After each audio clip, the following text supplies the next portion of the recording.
subscribe, like, and share. Terima kasih. Bismillahirrahmanirrahim. Alhamdulillahi rabbil alamin. Wabihi nasta'inu ala umuri dunya waddin. Wassalatu wassalamu ala ashrafil anbiya'i wal mursalin. Sayyidina wa maulana Muhammadin. وعلى آله وأصحابه المجاهدين الطاهرين أما بعد. Saudara-saudara kaum muslimin rahimakumullah. Di dalam surah Al-Ankabut ayat 2, Allah Subhanahu wa taala memberikan peringatan. Ahasiban nasu ayyutraku ayyaqulu amanna wa hum la yuftanun.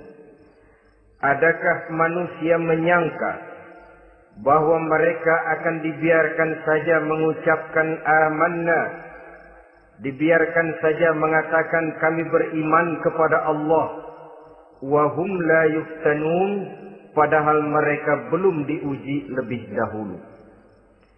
Ini berarti apabila seseorang sudah berani mengatakan amanna, kami beriman kepada Allah, maka hendaklah ia bersiap-siap untuk menghadapi ujian. Setelah ujian datang, barulah akan nampak nyata kadar dan kualitas keimanan yang dimiliki oleh seseorang. Timbul pertanyaan, mengapa orang yang beriman yang justru diuji oleh Allah Subhanahu wa taala? Logikanya tentu ringan saja, bahwa yang mengikuti ulangan di sekolah tentu adalah anak-anak sekolah. Kalau tidak sekolah, tentu saja tidak perlu ikut ulangan. Makin tinggi kelasnya, makin berat soal ulangan yang diberikan kepadanya. Demikianlah dalam kehidupan beragama. Justru yang beriman yang mendapat ujian dari Allah Subhanahu wa taala, semakin tinggi nilai kualitas keimanannya, akan semakin berat ujian dan cobaan yang diberikan kepadanya. Nabi kita Muhammad sallallahu alaihi wasallam pernah pula memperingatkan. Beliau bersabda, "Inna ashaddal bala'i al-anbiya, thumma al-awliya, thumma al-ulama, thumma al-amsal fal-amsal. Ubtuliyan nasu ala hasabi dinih." Sesungguhnya ujian yang paling berat adalah yang telah diberikan Allah kepada para nabi-nabi. Di bawah itu adalah para aulia, kemudian para ulama, bertahap ke bawah dan ke bawah, diuji setiap orang menurut keteguhan dan kekuatannya berpegang kepada agamanya. Jadi semakin teguh kita berpegang kepada ajaran agama, semakin dekat kita dengan aturan-aturan agama, semakin berat ujian dan cobaan yang datang menimpa kehidupan ini. Maka persoalan inilah yang akan kita bicarakan pada pertemuan kali ini, tentang cobaan-cobaan yang datang menimpa kehidupan kita. Pokok persoalannya adalah surah Al-Baqarah ayat 155. Allah Subhanahu wa taala menjelaskan jenis-jenis ujian yang diberikan kepada kita orang-orang yang beriman. Dalam Al-Baqarah 155 itu Allah Subhanahu wa taala menjelaskan, "Walanabluwannakum bisyai'in minal khawfi wal ju' wa naqsim minal amwali wal anfusi was samarat wa basyyiris sabirin الذين إذا أصابتهم مصيبة قالوا إنا لله وإنا إليه راجعون ولنبلونكم بشيء من الخوف." Dan tentu dan pasti, kata Allah, kami akan menguji kamu sekalian, kami akan mencoba kamu sekalian dengan sebagian kecil dari rasa takut, wal ju', rasa lapar, wa naqsim minal amwal wal anfusi was samarat, kekurangan harta, jiwa, dan buah-buahan. Ada 5 macam jenis ujian yang dijelaskan di dalam Al-Baqarah 155 ini. Yang pertama, walanabluwannakum bisyai'im minal khawf. Kami uji, kami coba kamu dengan sebagian kecil daripada rasa takut. Setiap manusia terlahir dengan membawa 2 sifat. Yang kontroversi, akan disebut apa seseorang bergantung kepada sifat mana yang lebih menonjol di dalam dirinya. Tiap orang punya rasa berani, tiap orang punya rasa takut. Kalau beraninya lebih besar daripada takutnya, ia dinamakan pemberani. Tapi kalau takutnya yang lebih besar daripada beraninya, ia dinamakan penakut. Tapi yang jelas, 2 sifat kontroversial ini memang ada dalam diri manusia. Akan diuji kamu sekalian dengan sebagian kecil daripada rasa takut. Takut yang kadang-kadang tidak beralasan. Yang kaya takut jatuh miskin. Yang punya jabatan takut kehilangan kedudukan dan pengaruhnya. Dan pada akhirnya yang hidup pun menjadi takut mati. Sesuatu yang sungguh tidak beralasan dan menimbulkan kegelisahan di dalam kehidupan. Mari kita lihat dampak yang ditimbulkan oleh rasa takut ini. Ada orang kaya yang takut jatuh miskin. Akibat rasa takutnya ini, pertama, ia menumpuk-numpuk harta sebisa-bisanya dengan menghalalkan segala macam cara. Tidak peduli halal haram, tidak ngerti hak batil, tidak tahu hak dan pantas dan ma'ruf munkar atau tercela. Yang penting ia bisa menumpuk-numpuk harta, menimbun-nimbunnya, tidak hanya cukup untuk dirinya sendiri. Kalau perlu anaknya sudah dipersiapkan untuk jadi orang kaya. Cucunya disiapkan jadi orang kaya. Anak cucunya, cucu-cucunya, seluruhnya. Dia takut jatuh miskin. Kemudian akibat dari rasa takut ini, ia pun terjebak ke dalam penyakit bakhil bin pelit alias kikir. Tidak sedikit pun tergerak hatinya untuk memberikan bantuan dan pertolongan kepada mereka yang memang memerlukannya. Termasuklah ia ke dalam apa yang diingatkan Allah. Allazi jama'a malan wa addadahu yahsabu anna malahu akhlada. Orang-orang yang menumpuk-numpuk harta kemudian menghitung-hitungnya. Dia menyangka bahwa hartanya akan dapat mengekalkan kehidupannya di dunia ini. Dia menyangka hartanya akan dapat mengekalkan kebahagiaannya di dalam kehidupan ini. Maka kerjanya hanya menumpuk dan menumpuk. Dan dia sangat takut untuk jatuh miskin. Saudara-saudara kaum muslimin rahimakumullah. Lalu yang kebetulan punya jabatan takut kehilangan kedudukan dan pengaruhnya. Maka ia akan melakukan segala cara dan jalan untuk menjaga keamanan dan ketenangan dari jabatan yang sedang didudukinya. Hilang kesadaran bahwa jabatan adalah amanah. Hilang pengertian bahwa kedudukan adalah alat untuk berbuat baik dan mengabdi kepada sesamanya. Yang ada pikirannya hanyalah bagaimana menjaga kedudukan dan pengaruhnya agar tetap ada dalam dirinya. Segala cara pun dilakukan dan kadang-kadang ia kehilangan kontrolnya. Kemudian pada akhirnya manusia pun dilanda oleh perasaan takut mati. Sungguh sangat tidak beralasan sama sekali. Karena mati adalah kewajiban dari semua yang bernama hidup. Dan Nabi mengingatkan, al-mautu babun fa kullun nasi dakhilu. Mati adalah merupakan satu pintu yang setiap orang akan masuk ke dalam pintu itu. Bahkan mati sesungguhnya bisa merupakan nasihat di dalam kehidupan kita. Beliau bersabda, taraktu fikum nasihataini, natiqan wa samitan. Aku tinggalkan kepada kamu 2 macam nasihat. Pertama, nasihat yang pandai bicara, dan yang kedua, nasihat yang diam saja. Sahabat bertanya, nasihat yang pandai bicara itu apa ya Rasul? Beliau menjawab, Al-Quran. Kalau nasihat yang diam saja apa ya Rasul? Beliau menjawab, maut.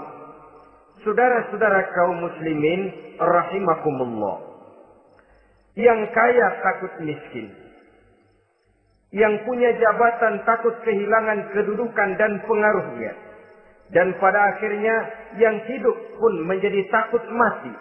Sesungguhnya takut-takut yang sangat tidak beralasan sama sekali. Jika orang kaya takut jatuh miskin, untuk itu kemudian dia menghalalkan segala macam cara untuk menumpuk kekayaan yang tidak akan habis dimakan selama 7 turunan. Kemudian diiringi dengan sifat bakhil, sifat tertutup, sifat berpangku tangan melihat kesulitan dan penderitaan orang lain. Maka sesungguhnya dia tidak merasa bahwa harta merupakan titipan dari Allah Subhanahu wa ta'ala. Bahwa ia merupakan alat dan bukan merupakan tujuan di dalam kehidupan ini. Takut miskin adalah satu penyakit yang mengakibatkan orang lupa diri dan lupa daratan. Takut kehilangan kedudukan dan pengaruh juga adalah penyakit yang menyebabkan orang menghalalkan segala macam cara untuk menjaga kedudukan dan jabatannya. Dan takut mati juga sebenarnya sesuatu yang tidak beralasan. Sebab siapa yang berani hidup harus berani pula menghadapi mati. Yang takut mati tidak usah hidup saja, karena mati adalah kewajiban bagi semua orang-orang yang hidup. Oleh karenanya, rasa takut yang tidak beralasan sesungguhnya merupakan ujian untuk menguji nilai-nilai keimanan yang ada di dalam diri kita. Orang kaya diuji dengan hartanya, pejabat diuji dengan kedudukan dan pengaruhnya, manusia hidup diuji dengan akan datangnya mati yang menjemput kehidupannya. Menghadapi ujian-ujian semacam ini, maka marilah kita menyadari, yang kaya tidak perlu takut miskin. Dari Allah harta itu datang, kepada Allah harta itu akan kembali.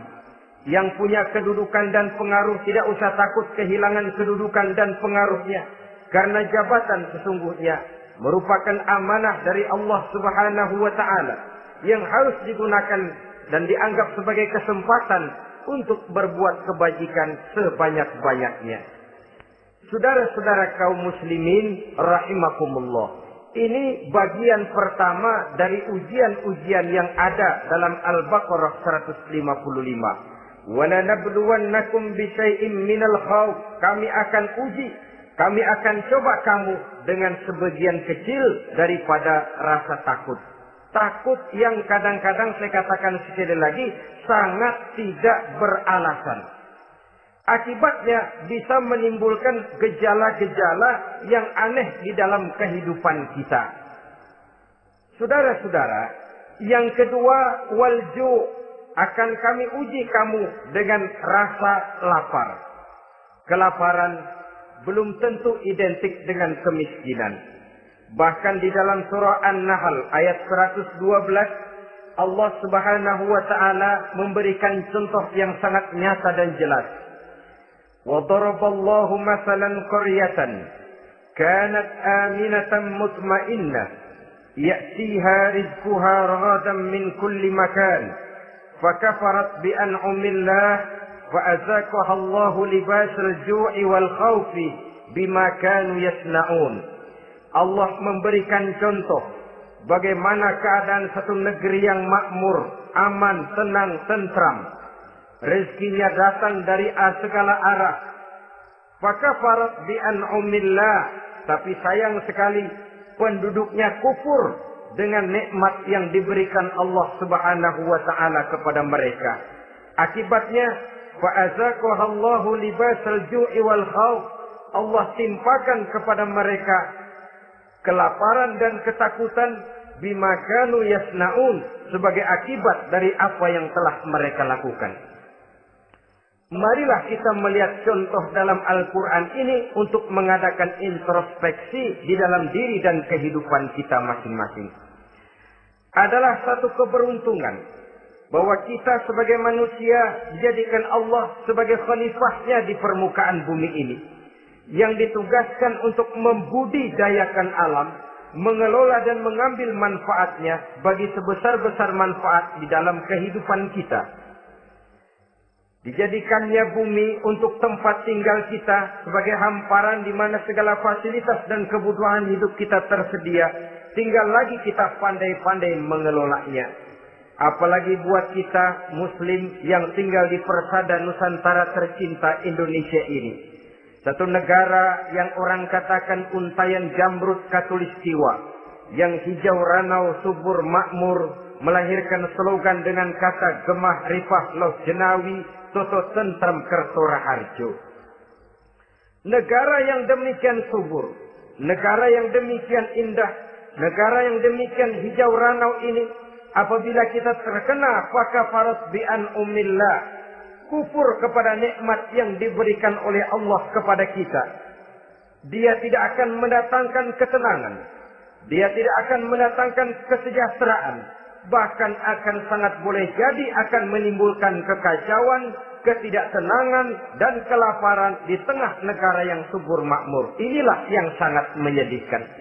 Kenapa ini bisa terjadi? Fakafarat bi an'umillah, orang kufur terhadap nikmat yang diberikan Allah Subhanahu wa taala.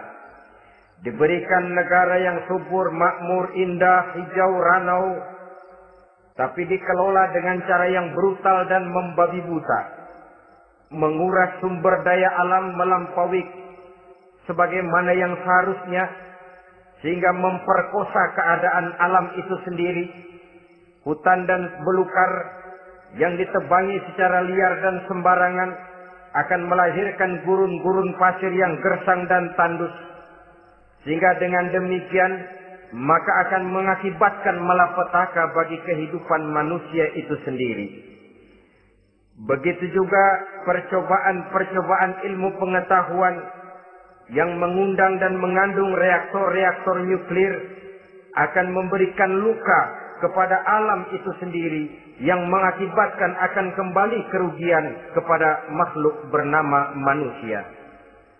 Saudara-saudara kaum muslimin rahimakumullah. Jadi dengan demikian, di dalam satu negara yang subur, hijau, ranau dan makmur, bisa saja terjadi kelaparan apabila kita ingkar, tidak mau bersyukur terhadap nikmat yang diberikan Allah kepada kita. Kita kelola alam ini seenak perut kita saja dengan tidak memikirkan akibatnya di kelak kemudian hari nanti. Kita ambil satu contoh.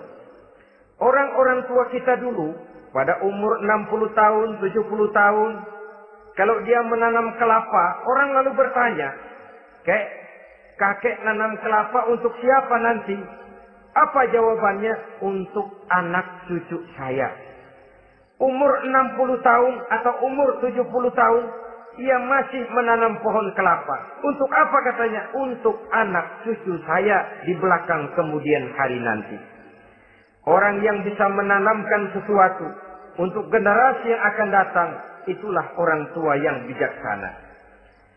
Tapi orang yang menanam sesuatu hanya untuk kepentingan dirinya sendiri saja, maka itulah orang yang hanya mementingkan diri sendiri atau orang egois.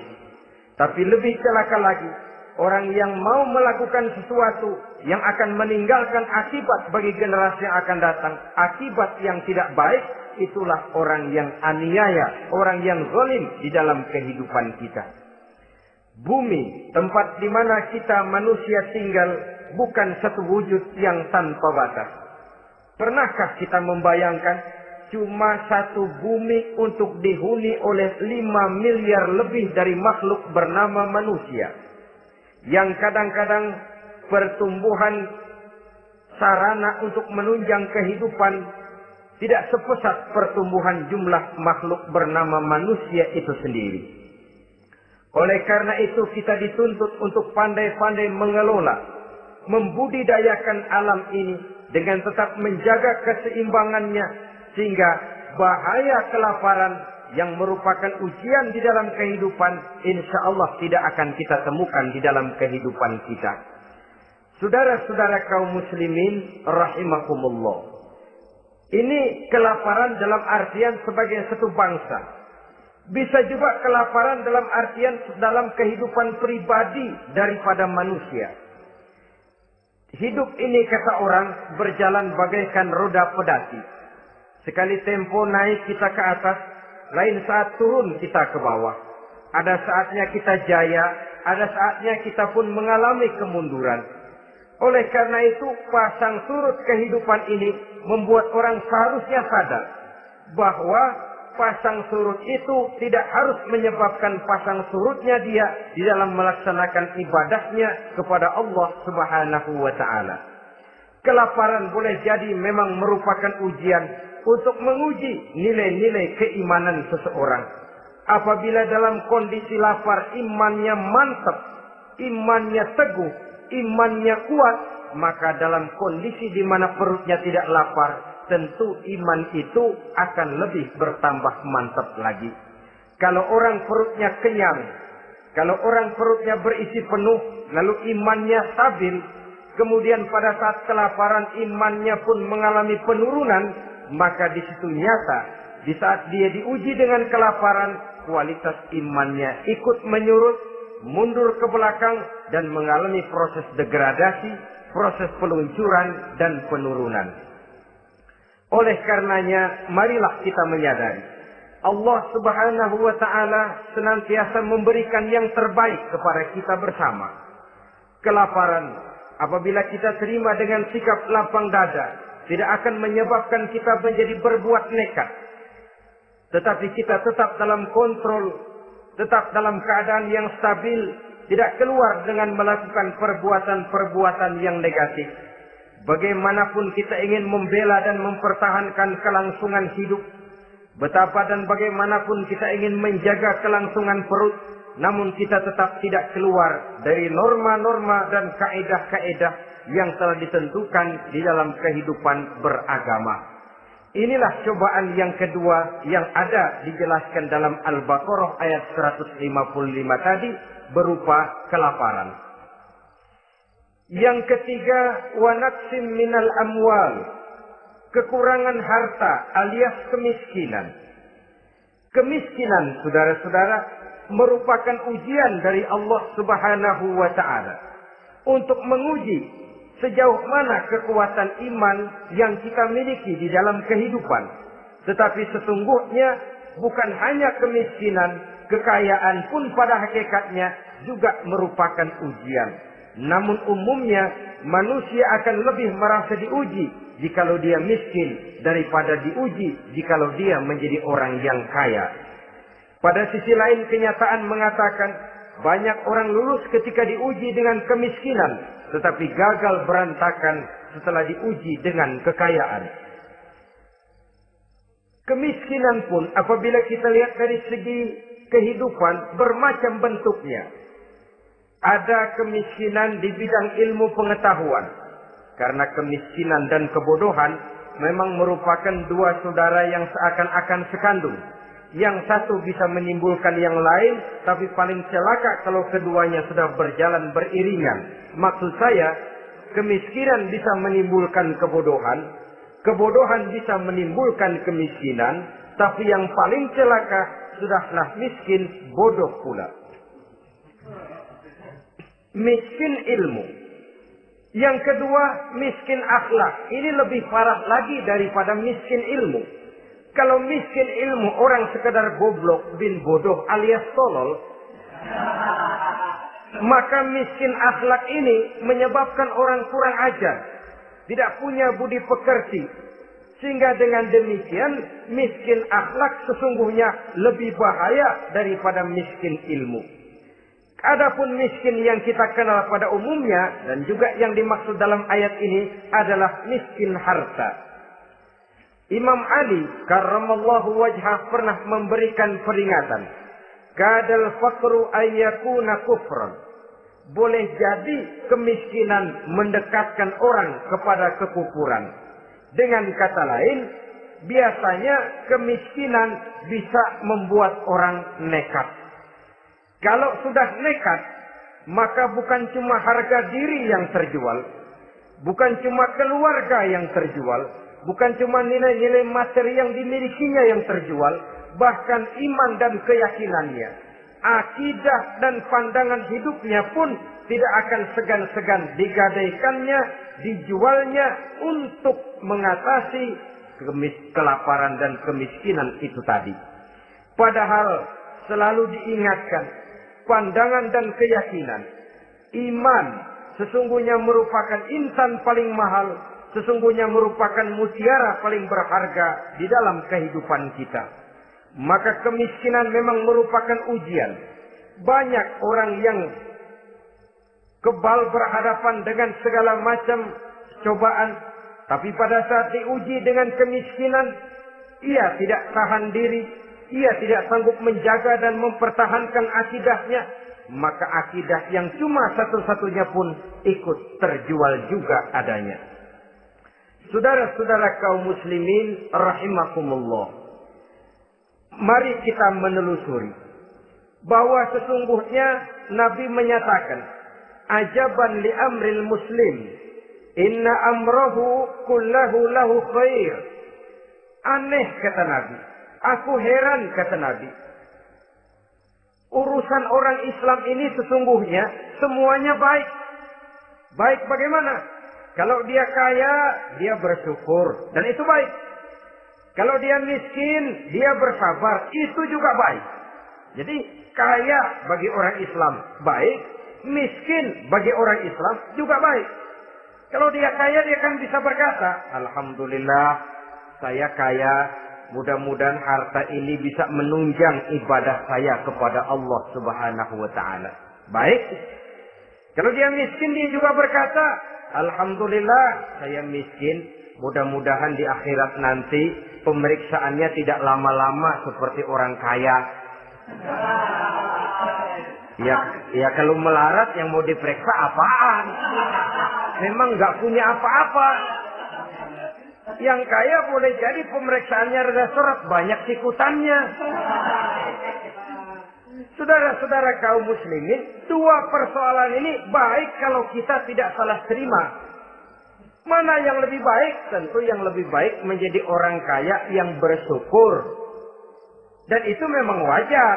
Kaya, syukur. Miskin, sabar. Yang luar biasa kalau mau tahu, miskin, syukur. Kalau kaya, syukur memang mestinya.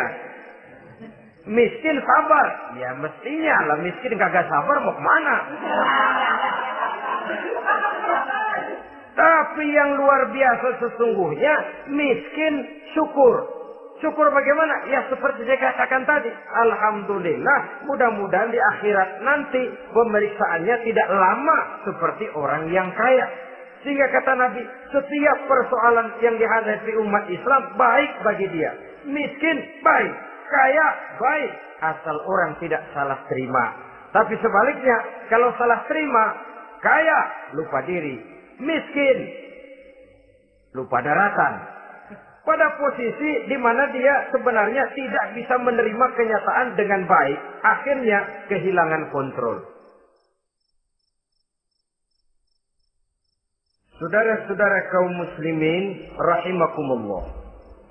Karena itu pada pertemuan kali ini saya ingin mengajak kita bersama. Marilah kita menyadari, betapapun kemiskinan yang datang menimpa, seluruhnya merupakan ujian yang datang dari Allah untuk menguji nilai-nilai keimanan kita. Jangan iman itu berubah, jangan akidah itu bergoyah, jangan keyakinan dan pandangan hidup itu tertukar dengan keyakinan dan pandangan hidup lainnya. Bahkan dalam kemiskinan, orang biasanya menemukan diri dan kepribadiannya. Dalam kemiskinan, orang bisa berjalan lebih lurus untuk mendekati Allah Subhanahu wa taala. Sesungguhnya kemiskinan bukan merupakan sesuatu yang harus kita takuti. Apalagi kalau ia memang merupakan ujian. Kemiskinan yang merupakan ujian adalah kemiskinan yang akan berakhir dengan kebaikan. Saudara-saudara kaum muslimin, tapi jangan lupa membicarakan pokok persoalannya. Ini kalau kemiskinan menimpa orang-orang yang beriman, itu yang ujian. Kalau nggak beriman, melarat, bukan ujian, persekot.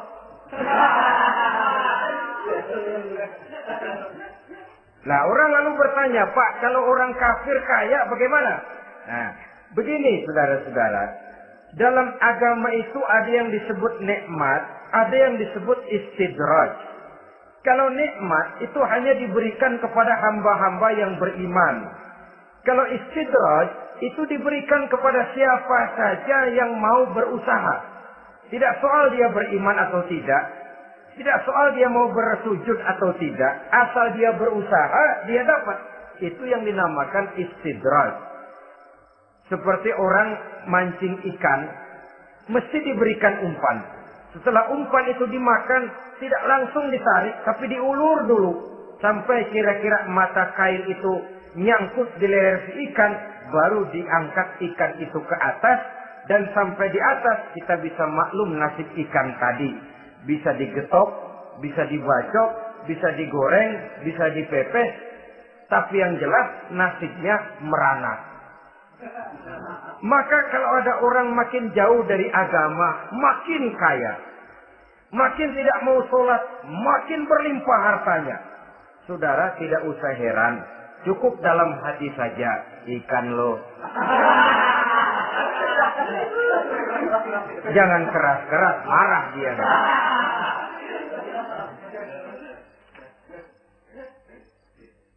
Kemiskinan apabila didasari dengan sikap keimanan merupakan ujian untuk menguji kualitas keimanan seseorang.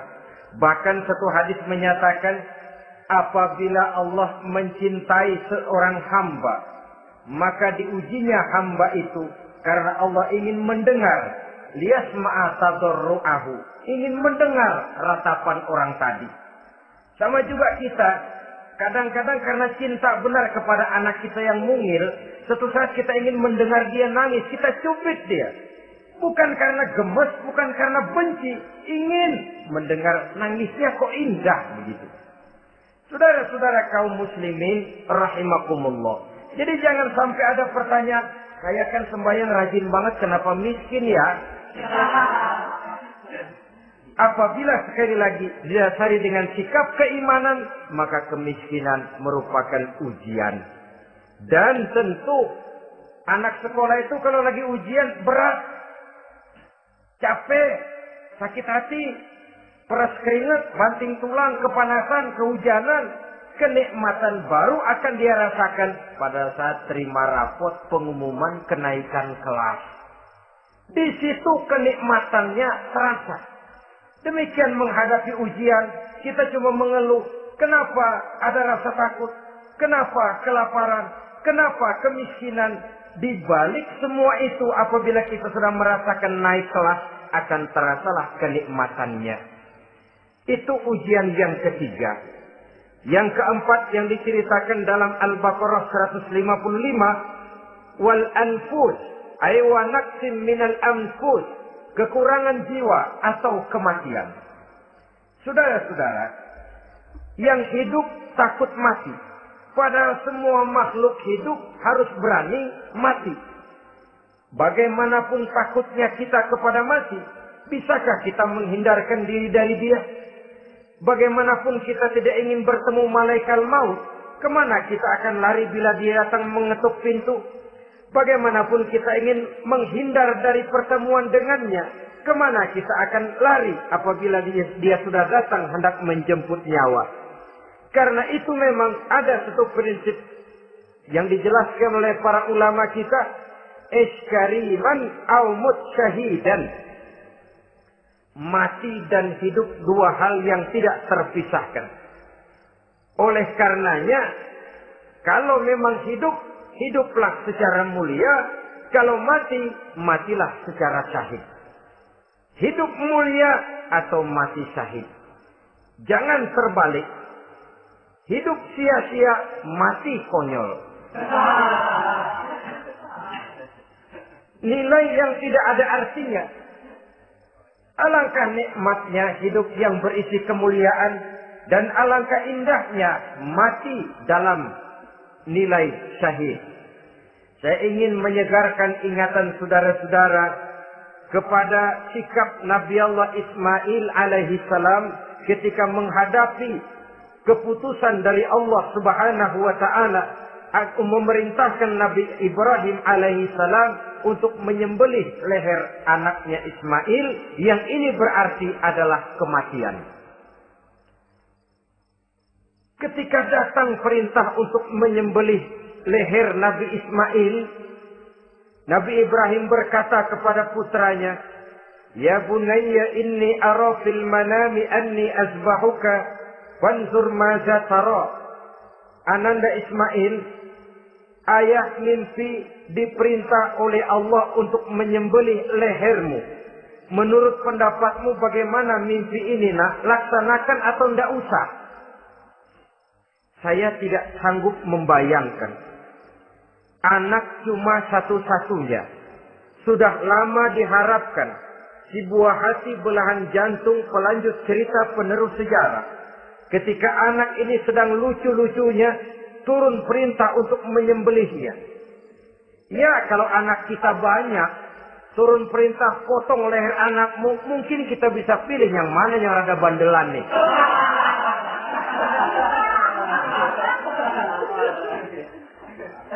Tapi ini anak cuma satu-satunya. Lucu, sudah lama diharapkan. Dan memang itu juga merupakan ujian kepada Nabi Allah Ibrahim. Seolah-olah Allah berkata, "Hai Ibrahim, dahulu sebelum kau punya anak, kau memang cinta kepadaku. Sekarang setelah kau punya anak, masuk rasa cinta anak ke dalam hatimu. Buktikan Ibrahim, mana yang lebih besar?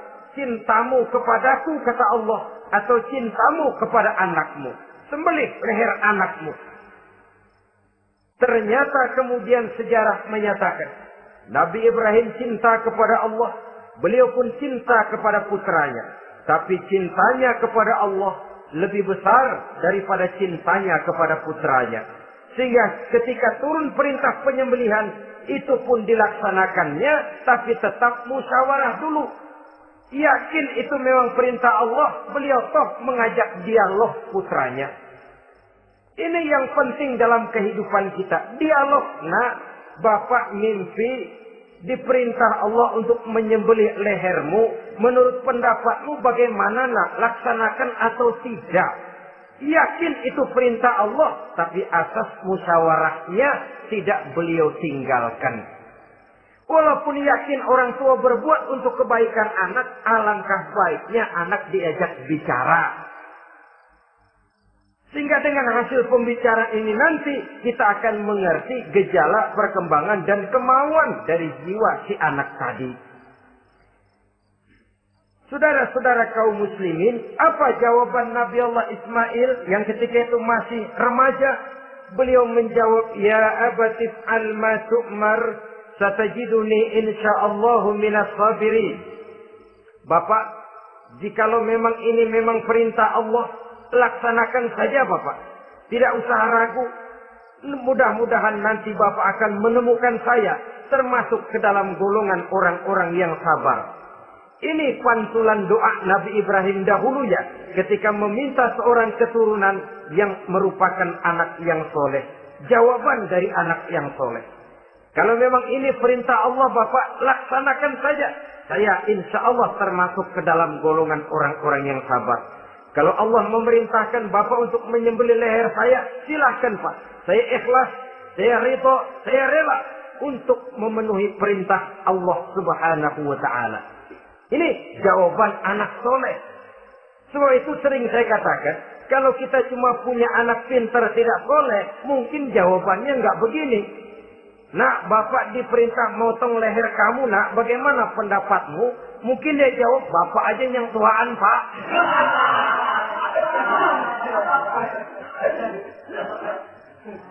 Saudara-saudara kaum muslimin rahimakumullah. Jadi prinsip ini gugur memenuhi panggilan Allah. Hidup mulia atau mati dengan syahid. Dua pilihan yang harus dua-duanya bisa kita laksanakan. Iskariman au mutsyahidan. Kalau hidup, hiduplah dalam kemuliaan. Kalaupun mati, matilah sebagai syahid. Sebagai orang yang dikenang kebaikan dan kebajikannya. Sebagai orang yang dekat dan banyak berbuat untuk kepentingan agamanya. Jangan tidak tercapai kedua-duanya. Hidup tidak punya nilai, mati pun tidak punya arti. Sia-sia semuanya. Kita masih hidup, orang anggap nggak ada. Dalam istilah tauhid disebut wujuduhu ka'adamihi. Adanya sama dengan tidak adanya. Dia sih ada apa enggak ada sama gitu-gitu juga. Alangkah ruginya kalau ada kita dianggap sama dengan tidak ada. Apalagi kalau kita sudah tidak ada, ya tidak ada beneran.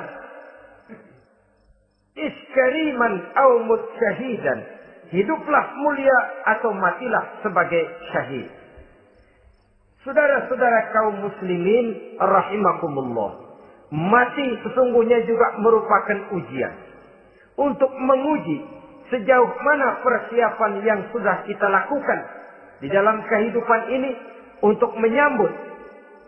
Dan tidak cuma sekedar untuk menyambut, tapi juga untuk mengarungi kehidupan sesudah kematian itu sendiri.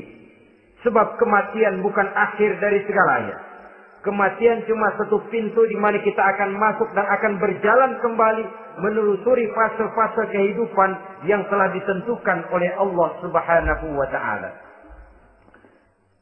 Saudara-saudara kaum muslimin rahimakumullah. Pembicaraan tentang kematian ini pun bisa kita evaluasi.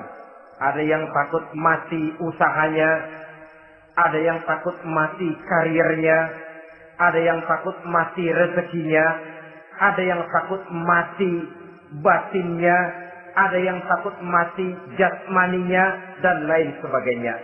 Seluruh ketakutan kepada kematian itu memang merupakan hal yang wajar. Ada yang takut mati usahanya, ada yang takut mati karirnya, ada yang takut mati rezekinya. Tapi kalau ketakutan itu lalu melahirkan perbuatan-perbuatan negatif yang menimbulkan penyimpangan, itu sudah di luar dari yang seharusnya. Kematian merupakan ujian.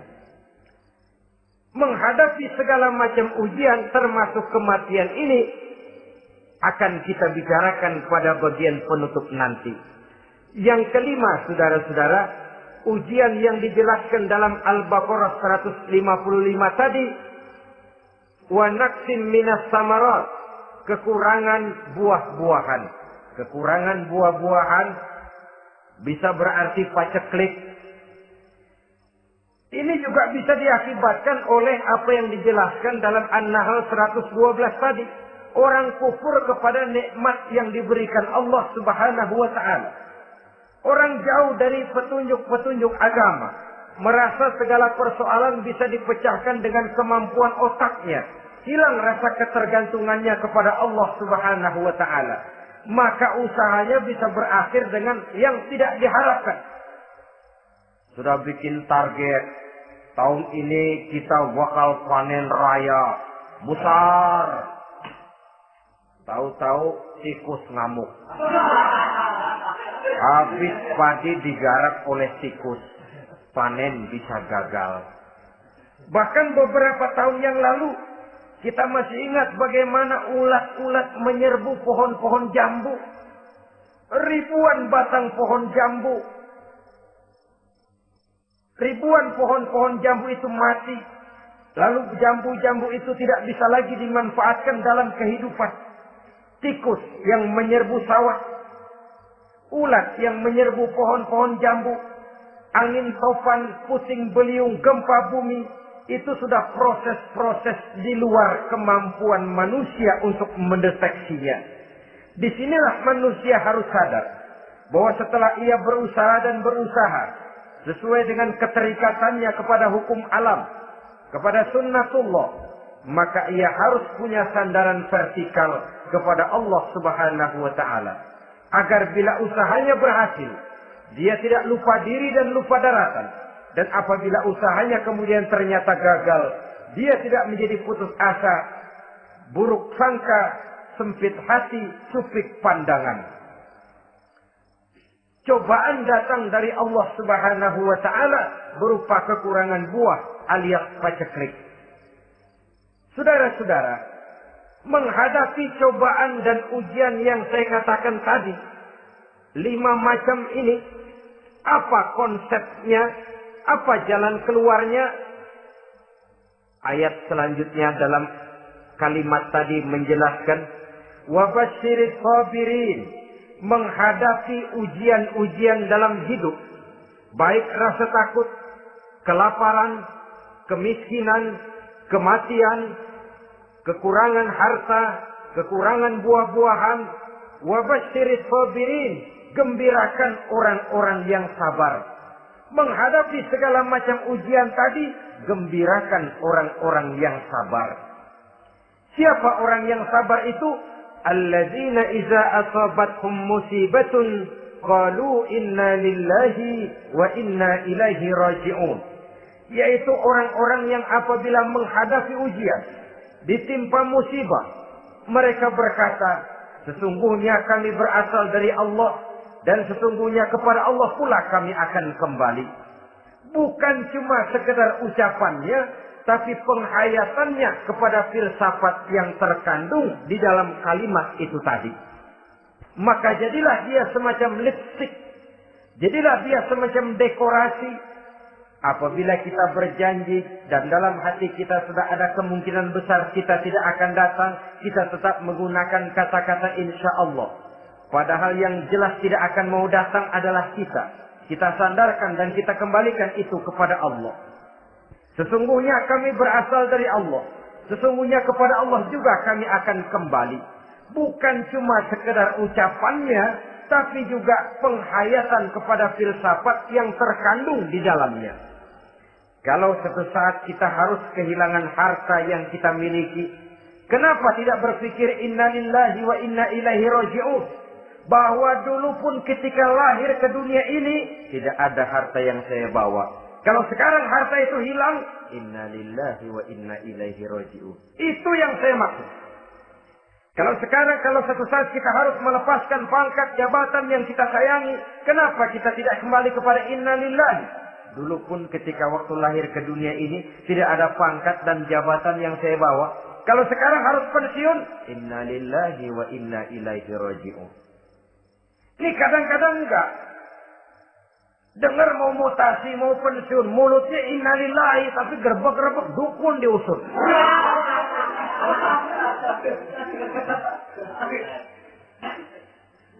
Keluarganya meninggal, mulutnya innalillahi, tapi nangisnya tetap enggak mau berhenti. Bukan cuma sekedar ucapannya, tetapi penghayatan kepada nilai dan filsafat yang terkandung di dalam kalimat innalillahi itu. Sesungguhnya segalanya saja berasal dari Allah. Segalanya saja akan kembali kepada Allah Subhanahu wa ta'ala. Kalau ini yang kita jadikan landasan, maka sesungguhnya menghadapi berbagai ujian ini, kita tidak akan salah tingkah. Tidak akan salah tingkah, tidak akan salah sikap. Kalau sudah ini dasar dan fondasi yang menjadi landasan tempat di mana seluruh cobaan datang bertumpu, segalanya datang dari Allah, segalanya akan kembali kepada Allah, maka betapapun bertumpu ujian datang menimpa, rasanya tidak akan lagi membuat kita goyah, karena fondasi tempat kita berdiri sudah demikian kokoh dan kuatnya. Dan fondasi itu inna lillahi wa inna ilaihi raji'un. Segalanya datang dari Allah, segalanya akan kembali kepada Allah Subhanahu wa ta'ala. Keyakinan ini memberikan kelapangan jiwa. Dari kelapangan jiwa, maka akan tertuang ketenangan dan ketentraman. Jauh dari stres, jauh dari darah tinggi, jauh dari bingung, jauh dari rasa takut. Segalanya sudah kita kembalikan kepada Allah Subhanahu wa ta'ala.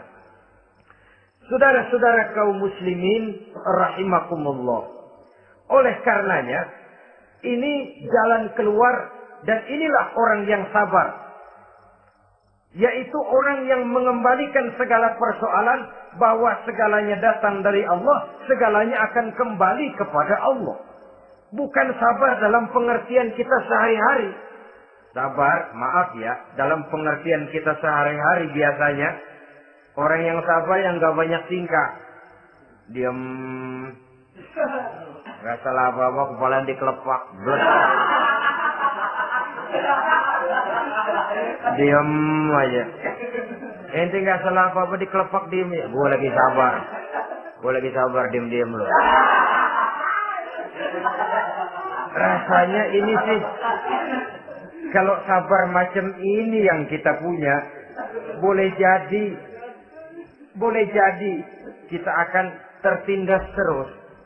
Sebab itu, pada penghujung surah Al-Asr, Allah menggandengkan antara tawasau bil haq dengan tawasau bis sabr.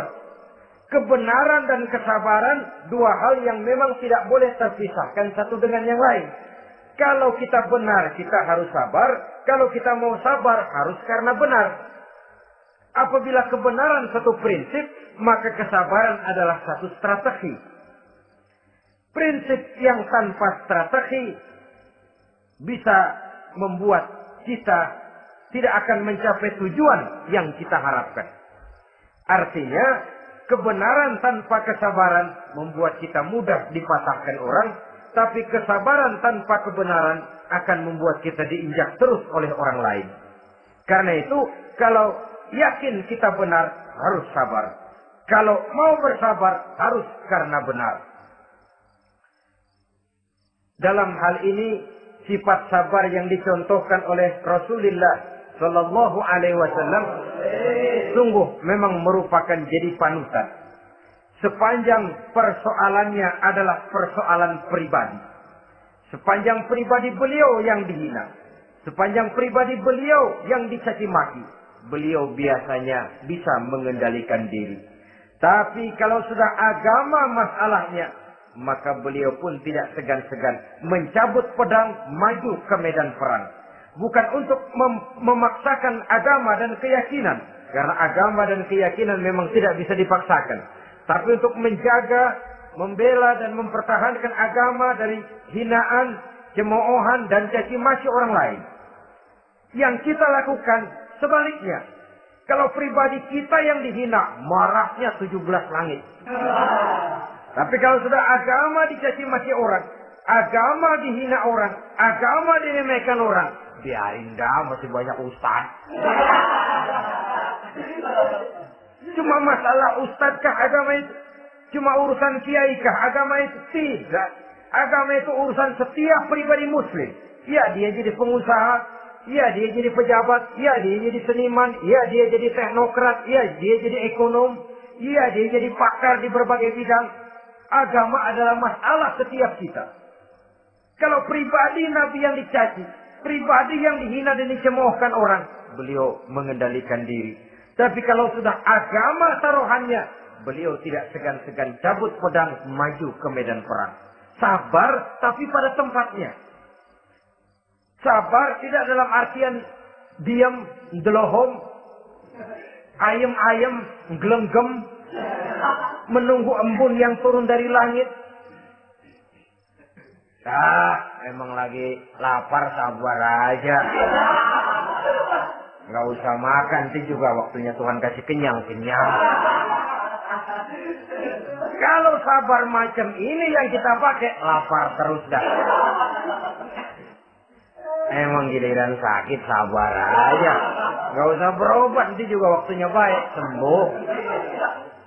Mati terus dah.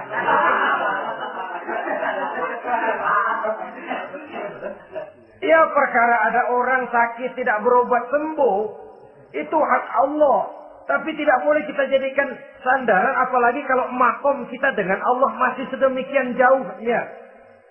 Itu hanya ucapan dari orang-orang yang makom dia dengan Allah itu sudah tidak ada jarak.